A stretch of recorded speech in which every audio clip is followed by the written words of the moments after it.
I'm David Pogue at the Steamtown National Historic Site in Pennsylvania, and this is Big Boy, the biggest functioning steam train in the world. It's a lovingly restored 1941 Union Pacific locomotive crossing the country to celebrate America's 250th birthday. Are you seeing crowds? Enormous crowds. We're talking millions of people. Ed Dickens is the chief engineer. There's actually smells that you're feeling. There's sounds that you get acclimated to. It's a total sensory experience. It was people, it was cargo, it was mail, it was everything that you needed to go west. According to Steamtown Superintendent Jeremy Comaz, the railroad opened up the American West. When we finished the Louisiana Purchase, it was said that it would take 1,000 years to settle the West. It took less than 100. The railroad didn't get off to a promising start. The story we learn in grade school is the building of the Transcontinental. Nobody looks at what happened next. There's a reason historian Richard White called his book Railroaded. The people who built the railroad were largely speculators and small-time operators who were hoping to make a large amount of money from the stock manipulation and from the actual building of the railroad and then get out. Legions of mistreated Chinese laborers worked on the construction. Native Americans were displaced. And once it was complete in 1869, the railroad wasn't even very good at carrying stuff. In the wintertime, that became very, very difficult to do because of the weather and because the route was built quickly but very, very poorly. So the irony is they're built as freight railroads, but the cheaper way to go freight is to go through Panama. But by the 1890s, the bugs were worked out and the railroad began delivering a lot more than cargo. For example, it brought us time zones. Used to be, noon was whenever the sun was overhead, so the time might be off by a few minutes from town to town.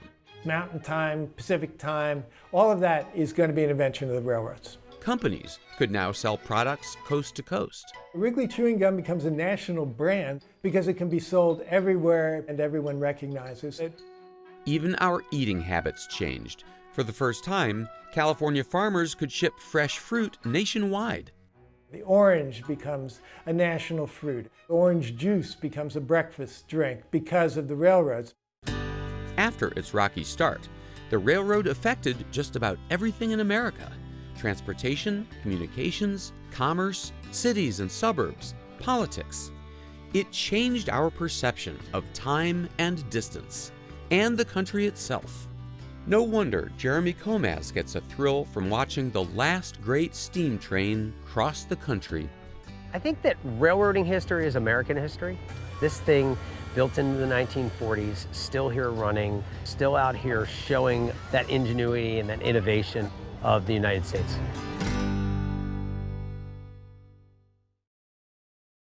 All aboard! Connor Knighton is taking us way off the beaten track through the scenery and history of Alaska. All aboard! Morning. Welcome aboard. Most of the passengers taking this train are tourists. Hey, let's go! Let's go! Known as the Coastal Classic Route, this section of the Alaska Railway travels the 114 miles between the cities of Anchorage and Seward in style. Along the way, riders are treated to stunning views of mountains and glaciers. Ever-ready cameras capture sightings of mountain goats and moose. This is the Alaska people travel to see. Where are you folks from? Mississippi. Mississippi, long ways from home. Well, welcome. Where do you live? Conductor Warren Redfern has been working on the railroad since he was 19 years old. Thank you so much for joining us today. It's still spectacular because it's different every day. The clouds are different, the sun hits the glaciers different, the wildlife is different. A lot has changed since the Alaska Railroad was completed a century ago. While today the tracks parallel the highway for large portions of the route, rail was once the only reliable way to travel across the state by land. In 1923, President Warren Harding traveled to Alaska, then still a U.S. territory, to celebrate the opening of the federally funded railroad.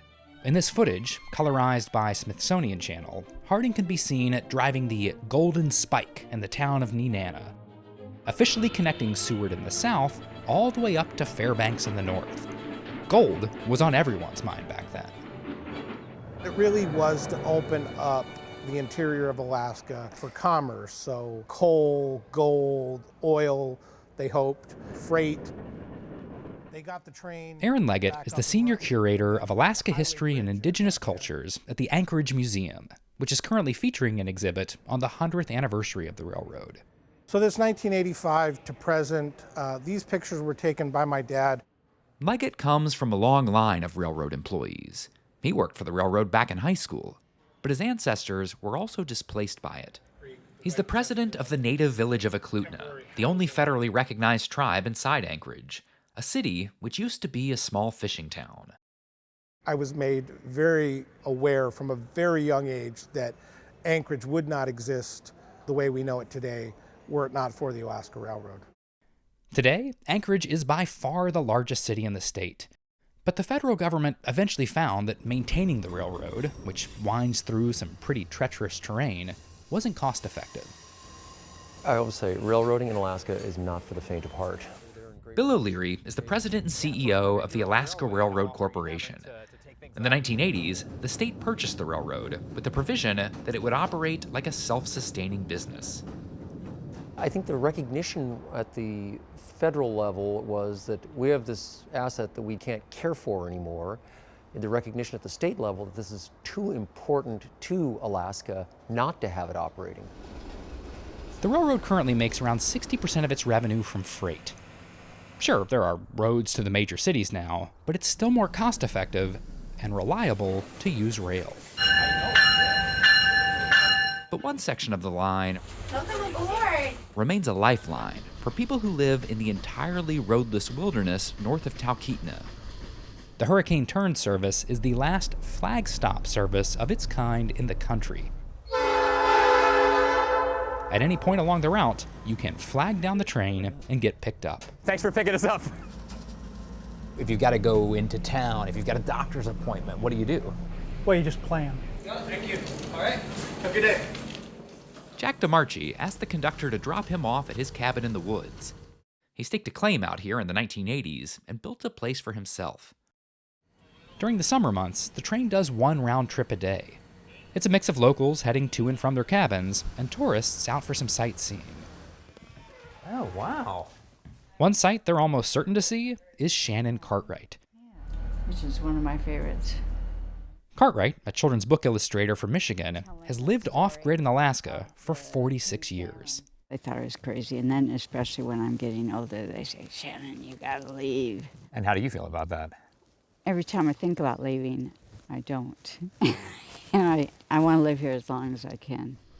How often do you take the train back into town? I try to go in just every couple months. Cartwright has illustrated more than 30 books, which have sold more than 1 million copies. She says the solitude allows her to focus. Any book that you've got, to illustrate, it's a lot of work. And so living like this has been wonderful. Cartwright built a shop of sorts right along the tracks. At some point each afternoon, she never quite knows when, the train will come by and briefly stop to allow passengers a quick visit.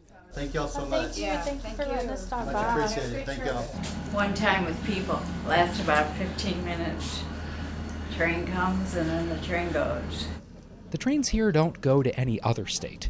The railroad's primary mission is to connect Alaskans with Alaska. As part of that charge, the railroad offers a tour guide training program for local high school students like Ella Ray McKenzie. Riding the rails each day has helped her reconnect to Alaska, watching visitors marvel at the place she calls home. I think a little bit in Anchorage, you get desensitized to how beautiful of a state we live in. You go out into the wilderness and there's like nothing around. You just see like these mountains and these glaciers, and it's incredible. I think from their eyes, they're just experiencing all like this overwhelming amount of beauty that is our state, which I think is incredible.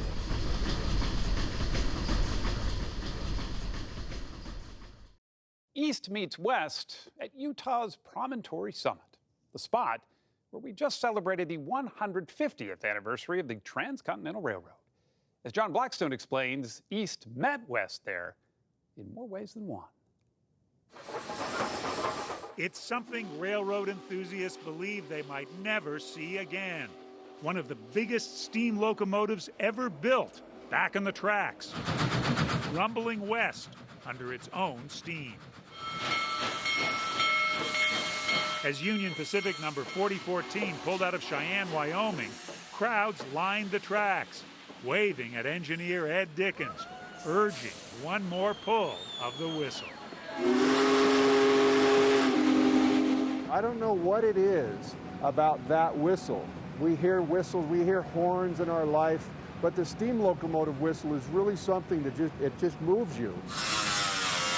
Dickens led the small team of Union Pacific workers who spent 5 years toiling to bring the massive machine back to life.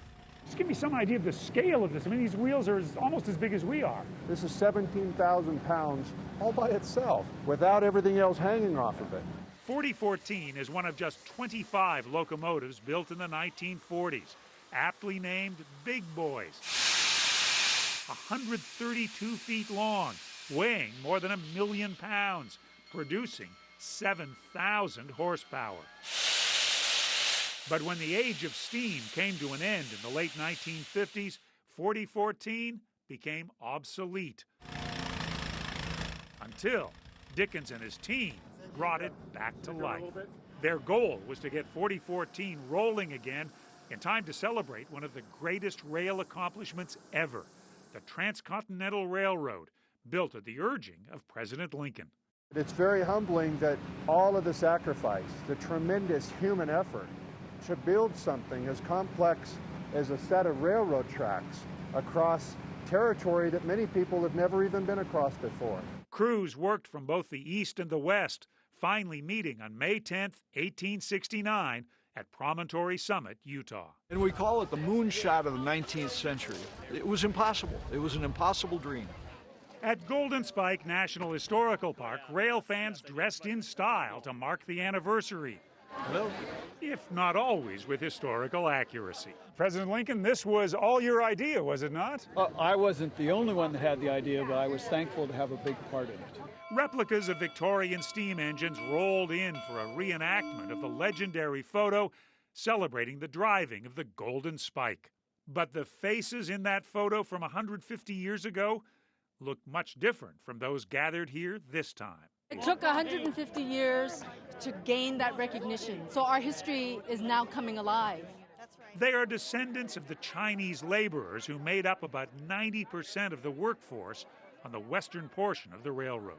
The workers on the line who cleared the way for the railroad, who laid the roadbed and laid the track and laid the ties and so forth, and then especially did the tunnels, was almost exclusively Chinese. Gordon H. Chang, a history professor at Stanford University, is the author of a newly released book on the Chinese who built the Transcontinental Railroad. The gold rush had brought thousands from China to California in the 1850s. When construction of the railroad began in 1863, the Chinese were not the first choice to work in it. There was belief that they were either temperamentally or physically unfit for railroad work, but workers they hired on did very, very well for them. They were very, very pleased. Ultimately, they hired up to 20,000 workers. Not only was the Chinese labor force plentiful, the workers were paid less than whites doing the same job. And the work was hard. They took on the most challenging portion of the Transcontinental Railroad, California's Granite Mountain Range, the Sierra Nevada. 15 tunnels had to be blasted, carved out through the Sierra Nevada. The Chinese carved out those 15 tunnels, the longest one being over 1,600 feet in length, and it took more than 2 years using only hand tools and black powder. In the newspapers of the day, Chang found recognition for the contribution the Chinese rail workers were making to a growing nation.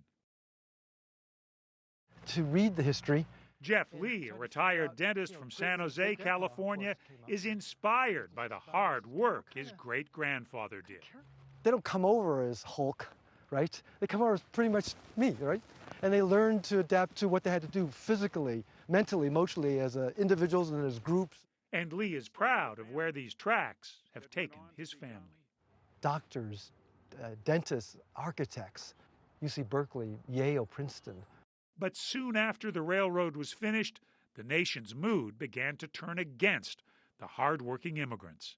With the rise of the anti-Chinese movement, the earlier history of what they did in California is erased. The Chinese are driven out in town after town and their homes destroyed. The Chinese became undesirable, and therefore you don't want to include them in the history of the country. That erasure is what the descendants gathered at Promontory Summit wanted to set right. So this is Lin Lip Hong, my great-great-grandfather. He came here when he was 12. So he was on his way back to China, but he stopped in San Francisco and said, no, this is my home. I love America. Much has changed in 150 years for families and for the railroad. The old steam locomotives that originally traveled these rails were replaced by massive machines like 4014. But even this giant had to finally give way to modern diesels. Still, there is value in preserving the memory of all that came before. The locomotives, the tracks, and those who built them.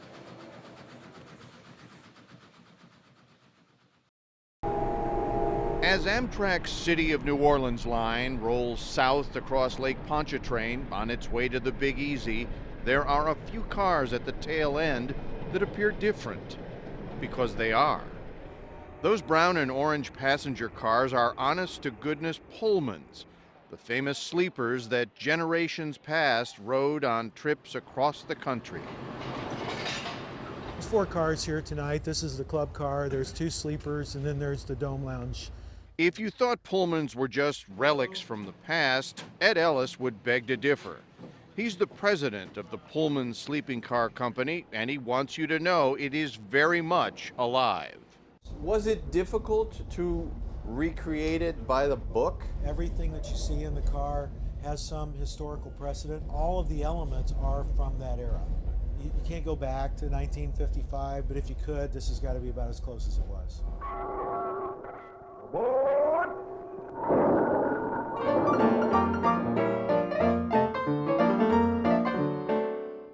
George Pullman was the 19th century railroad titan who founded a company that at its peak in the 1920s and 30s provided beds for 100,000 travelers every night. For a century after the first cars rolled out in 1859, Pullman defined first-class rail travel.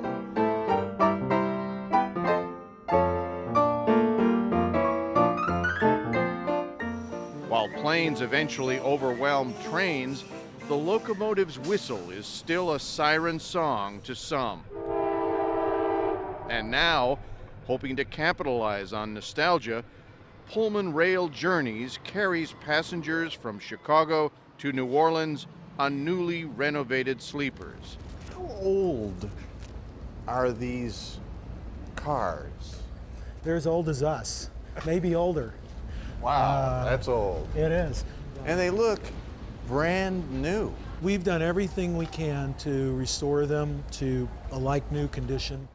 These are cars that had been relegated to obscure museums or rusting rail sidings like the one we visited in Whiteland, Indiana.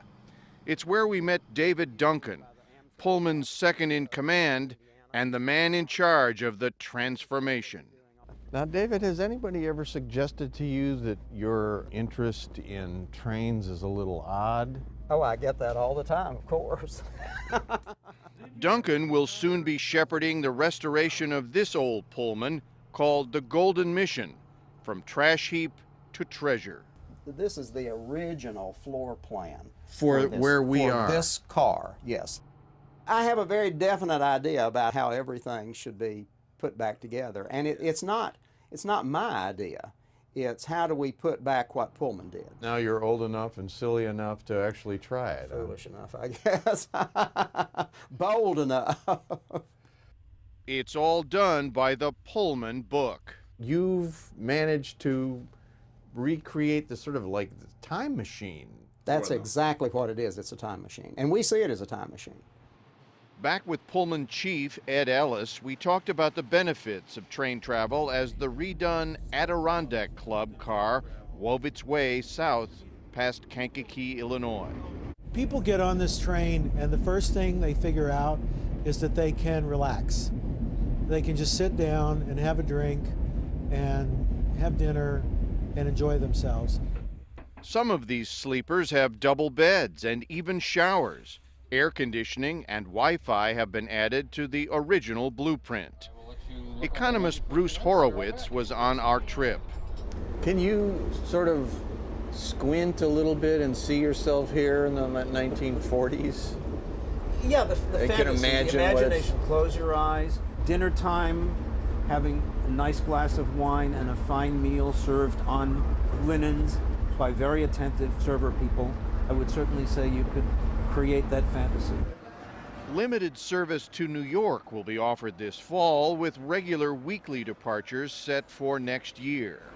On our trip to New Orleans, Ellis told us he's confident there's a modern-day market for this ride on the rails of history. We have people that have ridden this train 8 times. Really? Yes. Do they need help? We're giving it to them. We're giving them train therapy. Train therapy. The poet Edna St. Vincent Millay wrote about that this way: "My heart is warm with friends I make, and better friends I'll not be knowing. Yet there isn't a train I wouldn't take, no matter where it's going."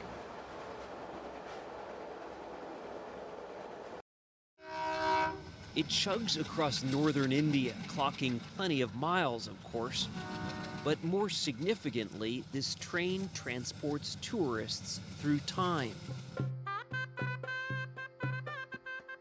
Even before guests step on board, there's plenty of pageantry to set the tone. Here we met the Campbell family from Baltimore, starting their week-long holiday on this train called Maharaja's Express. We're particularly enamored with the idea of the Maharajas. Why?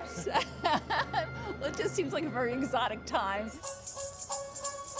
The Maharajas, you likely recall, controlled parts of India during the 19th and first half of the 20th centuries. They were flamboyant rulers, to say the least. In their apparel, in their palaces, in everything, the intention was to show people that they were different and that they were rulers, and that was why they were different. It was about show, but it was about maintaining power. Absolutely, yes. Sir Mark Tully, a journalist and train enthusiast, explains Maharajas were empowered by British colonists to help control parts of India. It was a time when the British were building railroads across the subcontinent, and trains were considered a sign of modernity and wealth. The railways were very important to Maharajas because they were prestigious things. And if you look at the trains, you can see that they were specially built, very obviously, blatantly luxurious, so that they would impress anyone who saw them. Ashley Campbell was certainly impressed with this modern-day remake as her family stepped into their staterooms. This is awesome. Maharaja's Express is the result of a public-private partnership designed to boost tourism. Up to 23 coaches can fit as many as 88 passengers. It's complete with a boutique, bars, and 2 restaurants. The train generally travels at night. This 7-day trip took tourists from Delhi to Jaipur to Agra, home of the Taj Mahal.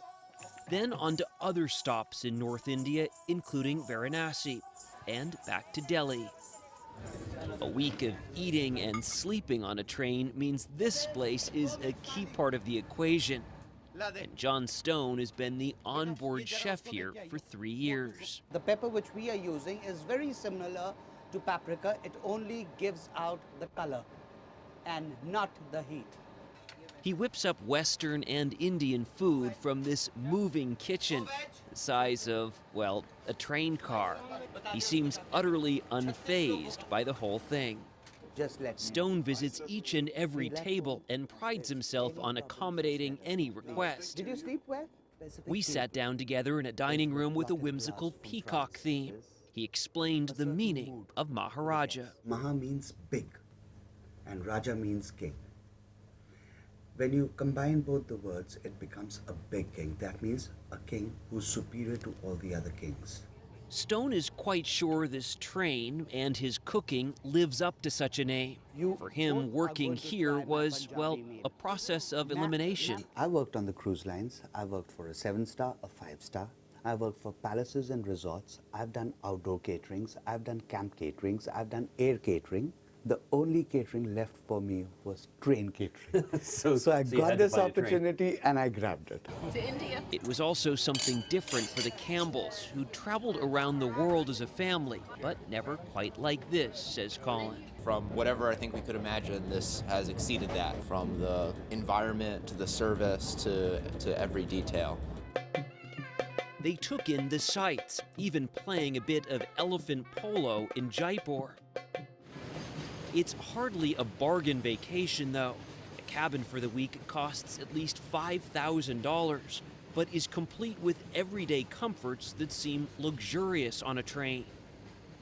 For those who really want to splurge, the presidential suite can be yours for $23,000 a week.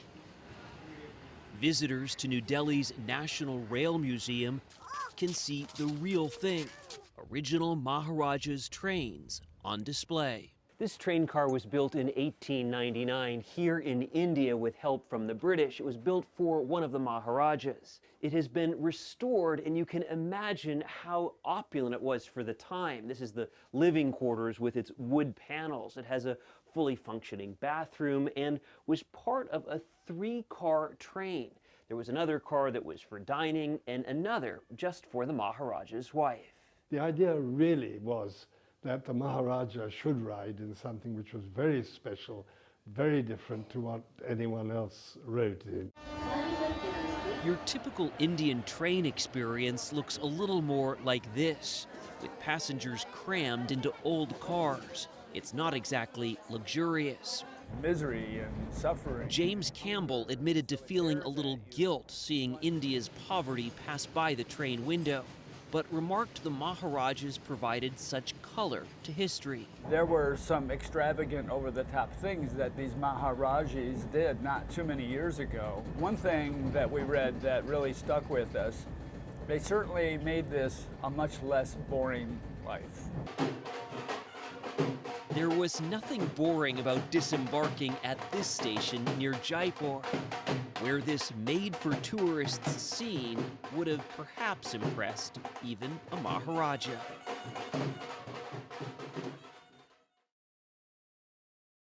An iconic memento of New York City transit life is being retired in just a few days. But it will live on in a way that just might surprise you. Serena Altschul on an artist whose medium is the MetroCard. These images of New York City become that much more remarkable once you realize they're made from an item many city dwellers carry in their pockets. They're heavier than you might think. That is heavier than you think. Because this is probably about 200 MetroCards tall.